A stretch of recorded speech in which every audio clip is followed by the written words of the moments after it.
Hey, good afternoon, everybody. It's April 13th, 2026. We're going to read from Leviticus chapter 17, and we're going to read Psalm 20 and 21. All right, so in Leviticus, again, laws, it's mainly directed at the priests, the Levites, but also somewhat towards the people. We're seeing that idea of cleanliness and uncleanliness, and how God prescribes that we come before Him. We're not allowed to just come before Him, at least in the Old Testament. That's what Jesus opens up at His death, when the veil separating the Holy of Holies is ripped from top to bottom. I'm going to talk about the sanctity of blood here. So Leviticus chapter 17, and the Lord spoke to Moses, saying, "Speak to Aaron, to his sons, and to all the children of Israel, and say to them, This is the thing which the Lord has commanded, saying, Whatever man of the house of Israel who kills an ox or lamb or goat in the camp, or who kills it outside the camp, and does not bring it to the door of the tabernacle of meeting to offer an offering to the Lord before the tabernacle of the Lord, the guilt of bloodshed shall be imputed to that man. He has shed blood. And that man shall be cut off from among his people, to the end that the children of Israel may bring their sacrifices, which they offer in the open field, that they may bring them to the Lord at the door of the tabernacle of meeting to the priests, and offer them as peace offerings to the Lord. And the priest shall sprinkle the blood on the altar of the Lord at the door of the tabernacle of meeting, and burn the fat for a sweet aroma to the Lord. They shall no more offer their sacrifices to demons, after whom they have played the harlot. This shall be a statute forever for them throughout their generations." So the life is in the blood. Blood is sacred. And essentially they're saying, hey, if you kill an animal, you're out hunting and you kill an animal, don't dump that blood out on the ground as a sacrifice to whatever god lives there, whatever demon lives there. You have to go to the temple.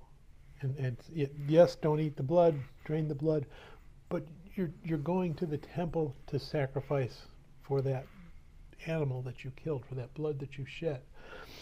No more pouring out blood for something that isn't God. God owns it all. Verse 8, "And you also shall say to them, Whatever man of the house of Israel, or of the strangers who dwell among you, who offers a burnt offering or sacrifice, and does not bring it to the door of the tabernacle of meeting to offer it to the Lord, that man shall be cut off from among his people." Again, no more offerings away from the temple, away from the tabernacle. That's done. That's pagan. You need to honor God by bringing your sacrifice before Him. Verse 10, "Whatever man of the house of Israel, or the strangers who dwell among you, who eats any blood, I will set my face against that person who eats blood, and will cut him off from among his people, for the life of the flesh is in the blood, and I have given it to you upon the altar to make atonement for your souls, for it is the blood that makes atonement for the soul. Therefore I said to the children of Israel, No one among you shall eat blood, nor shall any stranger who dwells among you eat blood." And again, we compare that to Christ and His sacrifice, covered by the blood. Jesus shed His blood. Jesus gave His life for us.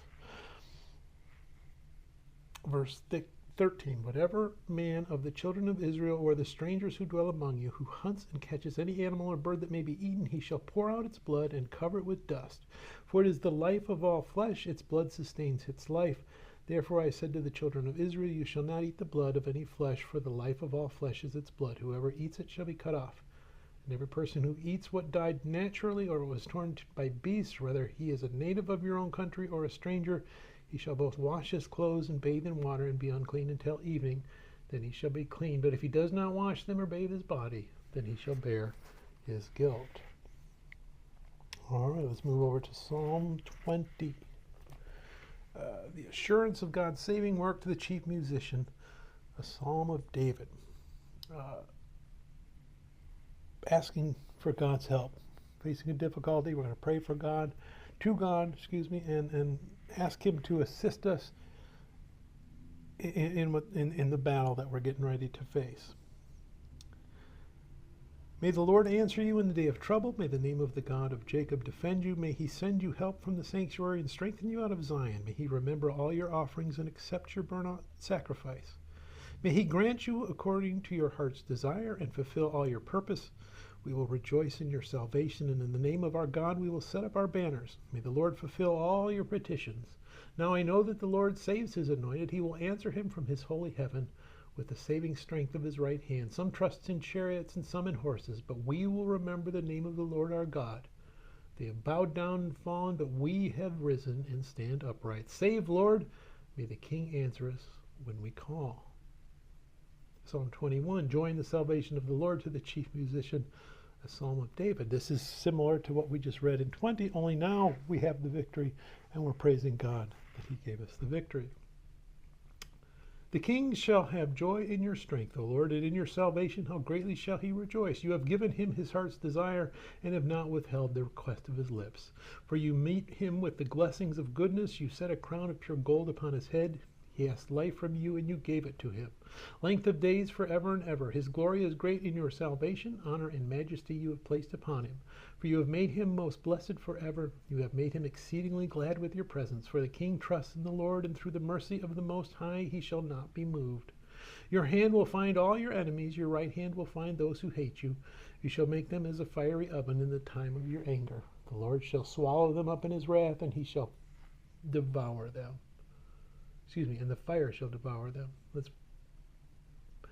Let me try verse 9 again. You shall make them as a fiery oven in the time of your anger. The Lord shall swallow them up in his wrath, and the fire shall devour them. Their offspring you shall destroy from the earth, and their descendants from among the sons of men.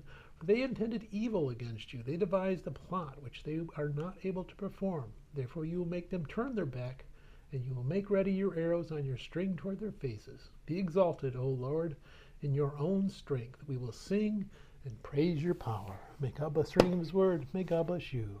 Bye.